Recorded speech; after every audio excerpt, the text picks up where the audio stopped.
Hello and welcome again. You're watching an interview for the Women Entrepreneur Club on the We Rise Wednesday.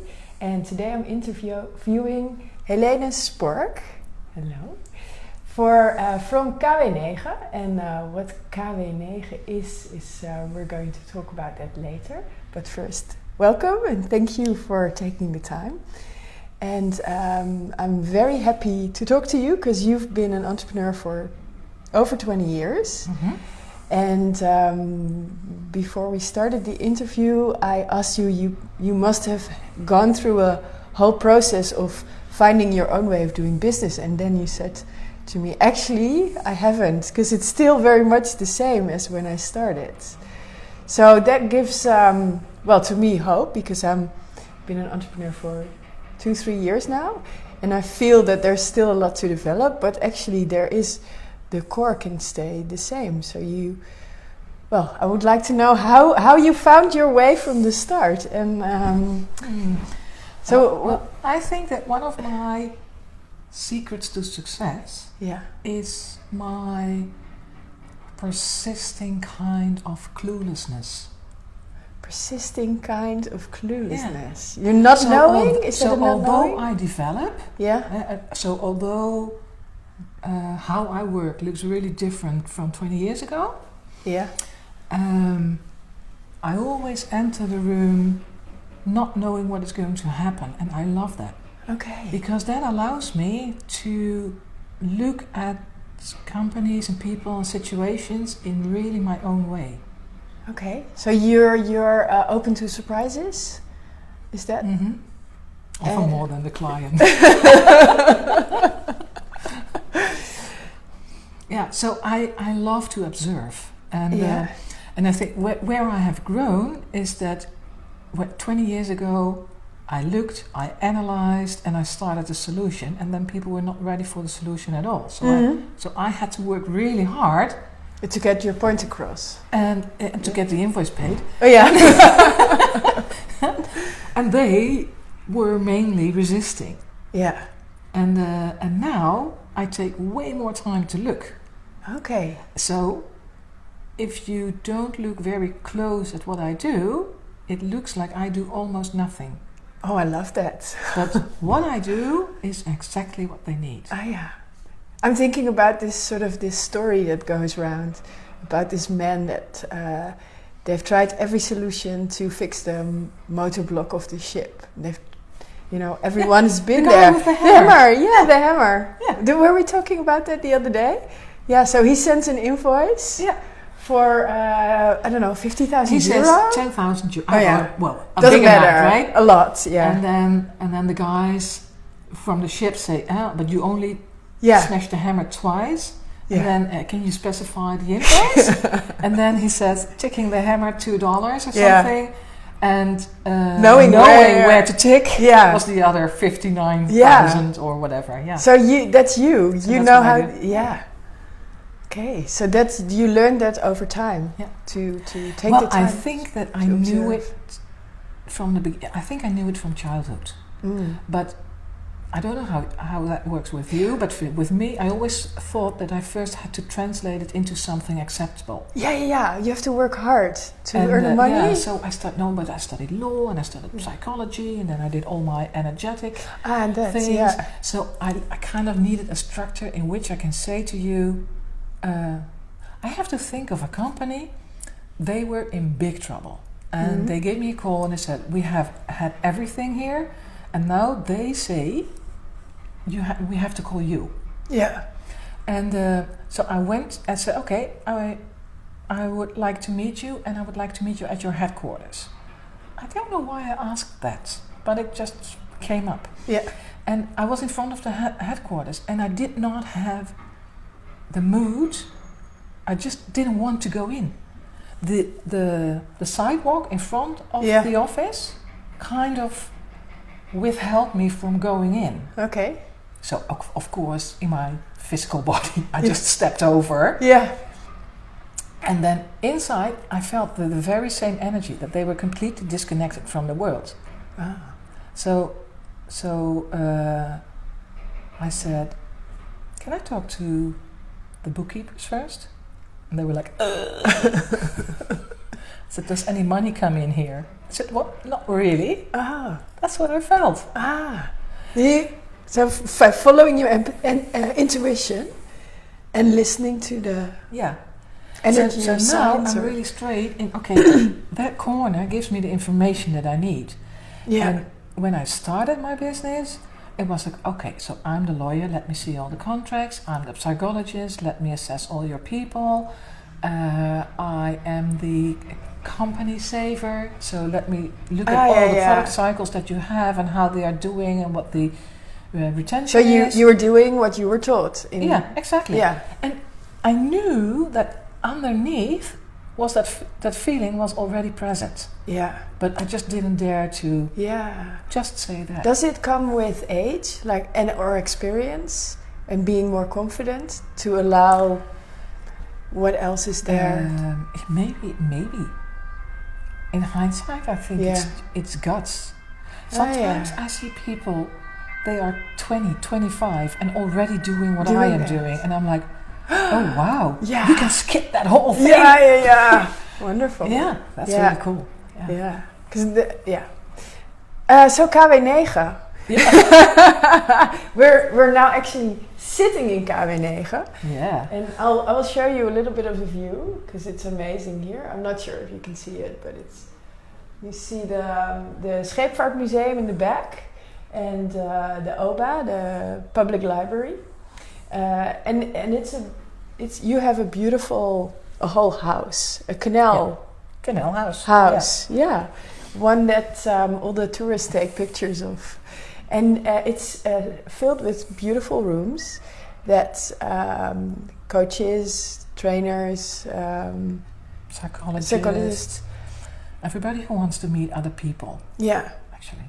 Yeah. So they can do their thing here. They can rent it for an hour or and I think I know this place is different than any other conference or event space because it has your energy and you're also making the space feel really safe and comfortable and nurturing and healing for whatever is happening here.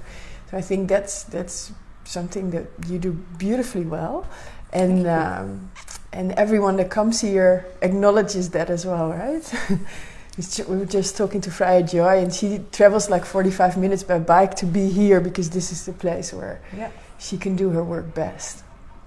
It's fun that you describe it this way, because just an hour ago I was talking to a customer downstairs, and they are kind of business-like, right? The group downstairs today. And she said, I always love to work here. And so I said, oh, that's really kind that you say so. And she says, you know what? Somehow we come to better solutions if we work here. And then she said something I would never have expected from her. She said, so one of my friends is an energetic therapist. I think she doesn't have to do a lot here. I think it's really clean here. Oh yeah. And I was like, oh wow! Yeah, we can do that subject as well together. Yeah, so it's opening up new territory. So we had a little chat that I believe that people working here are supposed to leave their traumas behind, right? Yeah. So it's really cool if they do so, but it's not meant to be that those traumas take over the house. Yeah. So I do like daily management. On inviting them to leave the building and have another fun life somewhere else. Yeah, go bother someone else. Not here. But I felt that already when I had my first footstep on the doormat. Yeah. Because I came in and I had to negotiate with the broker, etc. Right? So, and it just came out of my mouth like, whoa. The people that had this building have been really, really happy here. And saying it, I was like, oh my God, that is a wrong sentence, so the price will go up now. Oh yeah. But it was already done. Okay. And then in hindsight, it appeared to be one of the reasons that the house was sold to me. Oh. Because they love to have somebody who would take care of the building. And they recognize that in you. Kinda. Yeah. Cool. Nice. Yeah. So your value is being seen and appreciated in different ways, not only in like sending out invoices and getting paid for it, but also being able to get this house. It was like, it was given like, what in Dutch, this is a Dutch word which is really difficult to say. It's translated in English, it's called gunnen, and I still haven't found the translation, but that's what happened to you, I think. Yeah, but I really felt like they wanted me to have the building. Yeah, nice. And having said that, that's also the reason why I have chosen this place to have the team working sessions once a month. Really cool. Yeah, that's super nice. And that's also a reason why we see each other more often and get to know each other, which I really appreciate, because you're a big inspiration on, you have a lot of experience, but you also are open to many other things energetically and emotional, and it's like you're working on a lot of fields, which I want to know more about. Coming back to the subject, so working in your own way, like finding your own way of doing business. Do you have a practical advice for women who just started doing business and are not quite sure exactly how they can convert their talent into a product or a service, or how they can be confident at what they do? What helped you to get to where you're now? It's a difficult question. It's probably not one thing, a whole package of.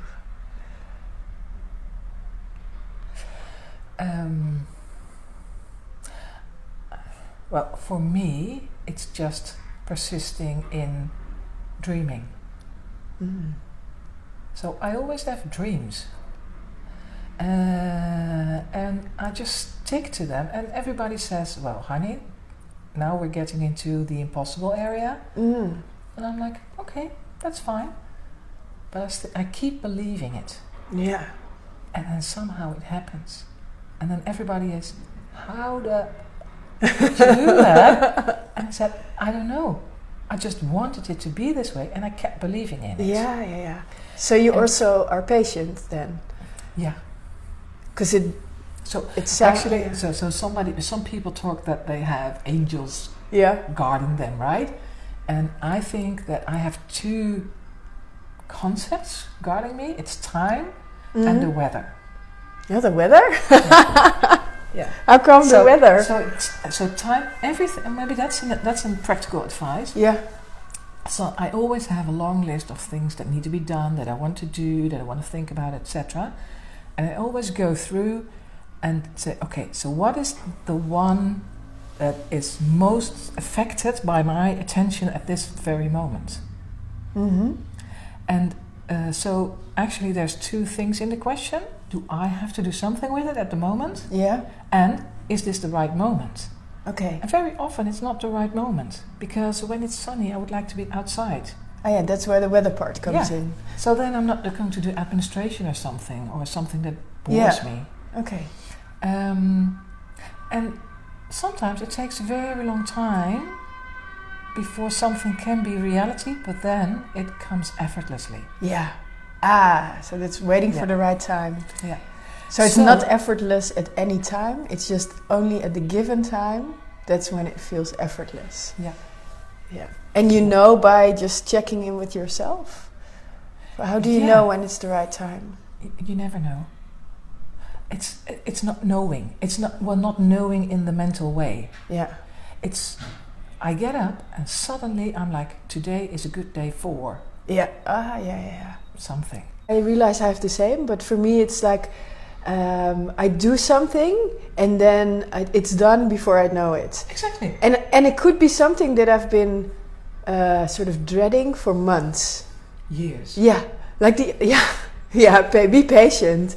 The other day I for 3 months I had 4 boxes in my bedroom, and I felt it was cluttering and it was like irritating me, and I just couldn't get rid of them. And then in one morning, boom, all 4 of them. I unpacked, I put away, and it was done. Yeah. Exactly. Yeah. Exactly that. Yeah. And I couldn't, it was so funny because it was such a difference. Yeah, and I think that's when it feels effortless to me. So you acknowledge that. Sometimes I keep fighting it. It's like I have to do it. It's on my to-do list, and I really think it's important. Well, sometimes also it's about persistence, and it's also guts to keep saying no. This is the wrong time. Yeah. So sometimes you have external deadlines, like the tax service wanting me to pay before April 30. Yeah.